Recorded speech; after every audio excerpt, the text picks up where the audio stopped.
Alors comme ça, Bricolo commence les vidéos sur YouTube. Salut tout le monde, pour ce premier épisode, on va parler Fullmetal Alchemist.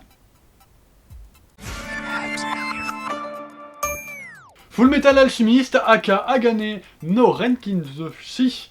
La créatrice est Arakawa Hiromu, et c'est un shonen de type action-aventure. Il existe 27 tomes, 2 animés. Le premier, Fullmetal Alchemist, composé de 51 épisodes, qui est un dérivé de l'histoire principale, et le deuxième, Fullmetal Alchemist Brotherhood, qui a 64 épisodes, mais celui-ci suit vraiment l'histoire originale du manga. Il y a 2 films, le premier, Conqueror of Shambhala, qui est la suite du premier animé, et L'étoile sacrée de Milos, qui elle peut être regardée même sans connaître l'univers du manga. Il existe 4 OAV, Chibi Party, Kids, Live Action et Alchemist vs Homunculus. Il y a 11 jeux, pas tous sortis en Europe, et un épisode spécial, réflexion spéciale, qui retrace l'aventure du premier animé, que je ne vais pas vous conseiller parce que ça va très vite et vaut mieux regarder le premier animé que cet épisode spécial. Ainsi qu'un film en live action qui sortira courant 2017 au Japon et on espère en France. Comme quoi, vous avez du boulot si jamais vous voulez vous y mettre. L'histoire se déroule dans un monde où certaines personnes ont le pouvoir de transformer des objets en d'autres objets, on les appelle les alchimistes. Cette transformation a une règle. L'objet transformé et l'objet issu de la transformation doivent avoir la même masse, on appelle ça l'échange équivalent. Nous suivons l'aventure de 2 frères, Alphonse et Edward Elric, qui, abandonnés par leur père et leur mère qui meurent, vont faire appel à la transmutation humaine pour essayer de faire revivre leur mère. Cette transmutation est interdite. Alphonse, le plus jeune, va perdre son corps et Edward va perdre sa jambe. Il utilisera son bras pour pouvoir récupérer l'âme de son frère et l'enfermer dans une armure. Nous allons suivre l'aventure de nos alchimistes à travers les contrées d'Amestris, à la recherche de la pierre philosophale qui leur permettrait de retrouver leur corps. En effet, cette pierre permet de ne pas obéir à la règle de l'échange équivalent.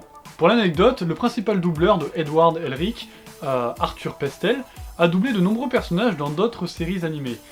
Il a pu doubler dans Foot de rue, Gabriel. T'as raison, ces tigres, c'est pas des nazes. Il a fait aussi dans Dragon, Rustique le Morveux. Tu ferais mieux de continuer à chanter. Et pour finir, dans Ma famille pirate, avec Bigorneau. J'en ai ras le bonbon du maquereau à la confiture de banane. Il en a fait évidemment plein d'autres, mais c'est les principaux que je voulais vous montrer. Maintenant les points négatifs. Alors étant moi-même un grand fan, je pourrais pas vraiment le critiquer, mais j'ai pu en trouver quelques-uns. En effet, certains dessins sont un peu négligés. Je parle pas du manga, mais plus de l'animé. Il y a beaucoup de dessins qui sont un peu pas assez détaillés, mais suffisants pour pouvoir en profiter.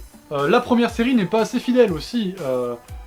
Si quelqu'un tombe sur cette série sans connaître la véritable histoire de Fama, peut vite être déçu, parce que ça part très vite, très loin, et ça peut être décevant. Sur la globalité, les voix et le doublage peuvent être dérangeants. Je parle pas de qualité de doublage, mais je parle plus du fait que, personnellement, je viens du manga, du coup j'ai eu le temps de m'adapter avec les voix, me dire quelle voix il pouvait y avoir, et pouvoir mettre une voix sur chaque personnage. Ici, on a beaucoup de personnages qui peuvent un peu déranger. Ensuite, il y a aussi le rôle de l'armée. C'est plus des gendarmes. On nous dit beaucoup de choses là-dessus, on nous dit qu'ils nous ont fait gagner beaucoup de guerres, beaucoup de batailles, mais on les voit jamais réellement en action. Même les montagnes du Nord, de Bridge, qu'on voit très peu, et même si j'en suis très fan, je reste un peu sur ma faim. Pour les points positifs, il y a déjà un bon univers. Dire il y a plein de choses à faire, il y a plein de contrées à explorer, que ce soit des montagnes du Nord jusqu'à Raisin Ball. Ensuite, il y a une histoire qui est plutôt bien construite, on a beaucoup d'éléments, mais qui quand même arrive à se construire petit à petit, et qui forme une véritable histoire, et c'est très prenant. Il y a aussi de l'humour, mais cet humour est bien placé, elle n'est pas placée comme certains mangas en plein milieu du combat. Là, elle est plus placée entre chaque combat, ce qui signifie que ce n'est pas un humour lourd, et on peut vite s'attacher à certaines blagues. Ça peut être la taille du personnage, car il y a un complexe là-dessus. Enfin, il y a plein de choses qui font que cet animé est bon. Je vous conseille fortement de regarder cette série, ça a été l'un de mes premiers mangas, et je le regrette pas. Commencez par les mangas, c'est un conseil. Ensuite, continuez avec la série Brotherhood, et ensuite vous pourrez vous étaler un peu plus sur le sujet, pouvoir vous balader dans les forums, et surtout aller voir sur les pages Wikipédia, parce que, il faut pas le croire, mais elles sont très bien remplies. Merci à tous de m'avoir suivi, j'espère que cet épisode vous aura plu. Je ne sais pas à quoi ça va ressembler, mais j'espère avoir des retours dans les commentaires. N'hésitez pas à me dire comment vous avez connu la franchise, et un nouveau sujet, un manga que vous voulez que je parle. Vous avez les liens des réseaux sociaux dans la description, ainsi que les références. Je vous dis à très vite, n'oubliez pas de vous abonner à la chaîne pour suivre les prochaines vidéos. Prenez soin de vous, ciao ciao.